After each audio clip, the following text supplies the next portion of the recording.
ഞാൻ ഒറ്റക്കല്ലല്ലോ. ഇവിടെ പയ്യന്നൂർ കുഞ്ഞികൃഷ്ണൻ, പയ്യന്നൂർ എന്ന് പറഞ്ഞാൽ എന്താ, പാർട്ടിയുടെ നെടും കോട്ടയല്ലേ. ആ കുഞ്ഞികൃഷ്ണൻ ഇവിടെ ജയിച്ചില്ലേ? അമ്പലപ്പുഴയിൽ സുധാകരൻ ജയിച്ചില്ലേ? തളിപ്പറമ്പിൽ ഇതേവരെ ജയിക്കാത്ത തളിപ്പറമ്പിൽ ഞാൻ ജയിച്ചില്ലേ? തളിപ്പറമ്പിൽ ഉണ്ടായിട്ടുള്ള വിജയം ഒരു ചരിത്ര വിജയമാണ്. കാരണം ഞാൻ CPM-ന്റെ അകത്ത് നടത്തിയിട്ടുള്ള പോരാട്ടത്തിന്റെ ഒരു വിജയം. കമ്മ്യൂണിസ്റ്റ് പാർട്ടി എങ്ങനെ ആവാൻ പാടില്ല എന്ന് പാർട്ടിക്കകത്ത് ചൂണ്ടിക്കാണിക്കുകയും അത് അംഗീകരിക്കപ്പെടാത്ത സാഹചര്യത്തിൽ അത് പരസ്യമായി ജനങ്ങളോട് പറയും എന്ന് വ്യക്തമാക്കുകയും ചെയ്യുകയുണ്ടായി. അത് ഞാൻ ജനങ്ങളോട് തുറന്നു പറഞ്ഞു. ഞാൻ രാഷ്ട്രീയത്തിൽ പുലർത്തേണ്ടുന്ന സംശുദ്ധിയും അതുപോലെ തന്നെ ഒരു സംഘടനയിൽ ഉണ്ടാവേണ്ടുന്ന ജനാധിപത്യവും സംരക്ഷിക്കുന്നതിന് വേണ്ടിയിട്ടാണ് ഞാൻ ഈ പോരാട്ടം നടത്തിയത്. അത്തരം ഒരു പോരാട്ടം നടത്തിയപ്പോൾ UDF അതിന് എല്ലാവിധ പിന്തുണയും UDF എനിക്ക് നൽകുകയുണ്ടായി. ആ UDF-ന്റെ പിന്തുണയാണ് ഈ പോരാട്ടത്തിന് ശക്തി പകർന്നത്. തീർച്ചയായിട്ടും ഞാൻ ഉയർത്തിപ്പിടിച്ച നിലപാട് അത് പത്രസമ്മേളനത്തോടെ ഞാൻ പറഞ്ഞപ്പോൾ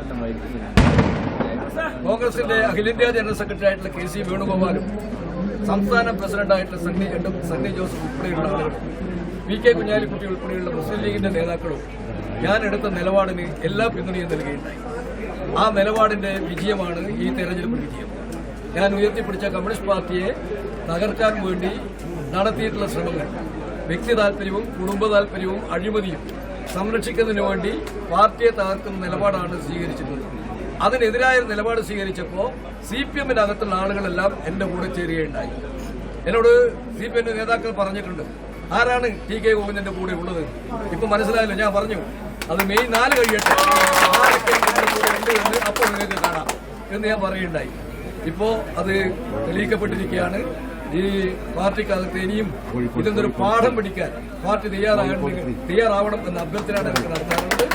തീർച്ചയായിട്ടും ഇത് കേരളത്തിലെ കമ്മ്യൂണിസ്റ്റ് പാർട്ടിയിൽ ചർച്ച ചെയ്യപ്പെടും. കമ്മ്യൂണിസ്റ്റ് പാർട്ടി സ്വീകരിച്ചിട്ടുള്ള ജനാധിപത്യ വിരുദ്ധ നിലപാടുകൾ, ധാർഷ്ട്യം നിറഞ്ഞ നിലപാടുകൾ തിരുത്താൻ അവർ സന്നദ്ധരാകും എന്നാണ് ഞാൻ പ്രതീക്ഷിക്കുന്നത്. അത്തരത്തിലുള്ള ജനാധിപത്യ ബോധത്തിനാണ് UDF എനിക്ക് പിന്തുണ നൽകിയിട്ടുള്ളത്. ആ നിലയിൽ തന്നെ UDF-ന്റെ ഒരു MLA ആയി ഞാൻ എന്നും UDF-നോടൊപ്പം ഉണ്ടാകും.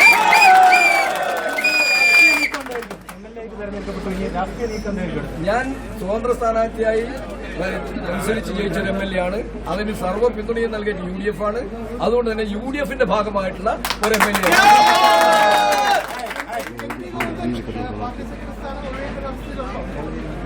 അത് അവർ തീരുമാനിക്കേണ്ടതാണ്. അവർ നടത്തിയിട്ടുള്ള ഇത്തരത്തിലുള്ള ജനാധിപത്യ വിരുദ്ധം, ഞാൻ അന്ന് പറഞ്ഞൊരു കാര്യം നിങ്ങളെല്ലാം കേട്ടിട്ടുണ്ടാവും. പാർട്ടിക്കകത്ത് ഉൾപാർട്ടി ജനാധിപത്യം, ആ ഉൾപാർട്ടി ജനാധിപത്യത്തെ സ്വാർത്ഥ ലാഭത്തിന് വേണ്ടി, കുടുംബലാഭത്തിന് വേണ്ടി ഉൾപാർട്ടി ജനാധിപത്യത്തെ തകർത്ത ഗോവിന്ദൻ മാഷ് അയാൾ നിലപാട് തിരുത്തട്ടെ. അല്ല, ഈ പാർട്ടിയെ തകർക്കാനാണ് ഇവരെല്ലാം കൂടി ചേർന്ന് പിന്നെ ആര് വിചാരിച്ചാൽ അത് രക്ഷിക്കാൻ വേണ്ടി കഴിയും? തീർച്ചയായിട്ടും പാർട്ടി നേതൃത്വത്തിന്റെ പരാജയമാണ്. കാരണം ഇന്ന് ഞാൻ ഒറ്റക്കല്ലല്ലോ. ഇവിടെ പയ്യന്നൂർ കുഞ്ഞികൃഷ്ണൻ, പയ്യന്നൂർ എന്ന് പറഞ്ഞാൽ എന്താ, പാർട്ടിയുടെ നെടും കോട്ടയല്ലേ. ആ കുഞ്ഞികൃഷ്ണൻ ഇവിടെ ജയിച്ചില്ലേ?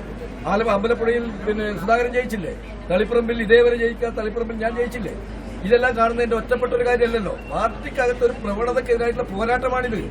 ആ പോരാട്ടത്തിന്റെ വിജയമാണ് ഈ വിജയം. അതുകൊണ്ട് എന്റെ വ്യക്തിപരമായ വിജയമല്ല, ആ പോരാട്ടത്തിന്റെ വിജയമാണ്.